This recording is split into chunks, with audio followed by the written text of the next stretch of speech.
This is Bali. I was asked to see him because he'd had a persistent cough for 8 months since his new owner has bought him.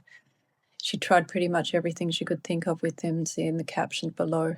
Standing in his presence, I felt my trachea was so constricted, as though I was being strangled or someone had stepped on my windpipe. In my first session with him, I worked on his hindquarters, his hips, his sacrum, and as far forward as the diaphragm. His cough stopped immediately. 8 days later, it started to return somewhat, and his owner asked me to see him again. And in this session, I was able to work on his trachea and all the way through to his pectoral muscles and shoulders. I'm pleased to say that 2 weeks later, he's remained free from cough, and his movement is entirely different, according to his owner, than prior to our sessions.